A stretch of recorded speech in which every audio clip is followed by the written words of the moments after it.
Mindway Journey. Once upon a time, in the peaceful kingdom of Lunalo, there lived two brave little girls named Nia and Tara. The kingdom sparkled under the silver moonlight, and its people were always cheerful, singing songs and sharing stories under the stars. Nia lived with her kind hearted grandmother near the edge of the Whispering Woods, and Tara lived in the castle town with her family. The two girls were best friends. Every day after school, they would race through meadows, play by the river, and dream about magical adventures.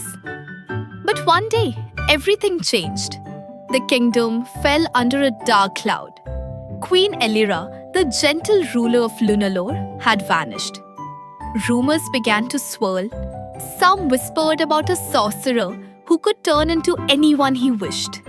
They said his name was Malgon the Many-Faced, and that he had locked the queen away in the ancient Star Tower, a place no one had dared enter for centuries. Everyone in Lunalo was afraid. The streets grew quiet, laughter faded, even the stars seemed dimmer. But not Nia and Tara. One afternoon, as they walked through the market, they saw a man handing out sweet treats to children. He wore a kind smile and called himself Grandpa Leo. But Nia noticed something strange. He had the same silver ring Queen Elira used to wear. Her eyes narrowed. She whispered to Tara, "What if that's Malgon in disguise?" They followed him quietly and saw him lead a group of children into a strange wooden carriage with glowing wheels.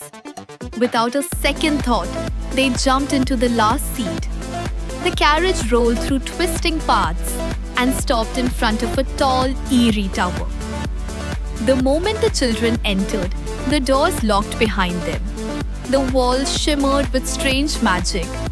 A sleeping mist filled the air, and one by one, the children fell asleep. But Nia and Tara had held their breath. They peeked through a crack in the door and gasped. Locked in a golden cage at the center of the tower was Queen Elira herself. Her crown lay beside her, and her hands were tied with enchanted rope. The girls crept forward and untied her. The queen was weak but smiled with tears in her eyes. "You're brave, little ones," she said softly.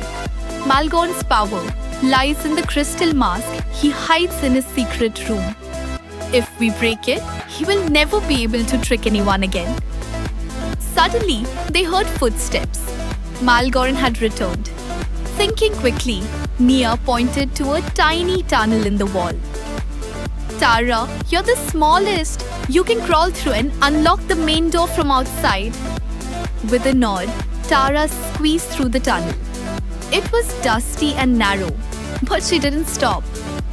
She reached the other side, found the giant bolt on the door, and unlocked it. Just in time.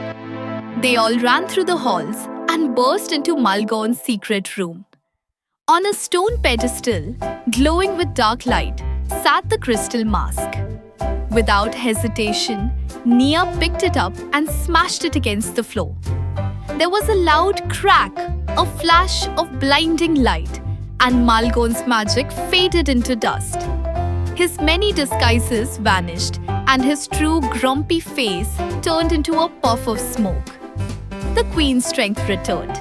The tower crumbled, and the children ran out into the sunlight, free at last. Back in Lunalore, bells rang joyfully. The stars shone brighter than ever. Queen Elira knelt before Nia and Tara, placing shimmering medals around their necks. "You saved us all," she said. "Not with swords, but with courage, cleverness, and kindness." And from that day on, Nia and Tara were known as the guardians of the Star Tower. The kingdom of Lunalore thrived once more, and everyone lived happily ever after. Moral of the story: true bravery isn't about fighting with strength. It's about using your heart, your mind, and never giving up, even when things seem impossible. Minelift Journey.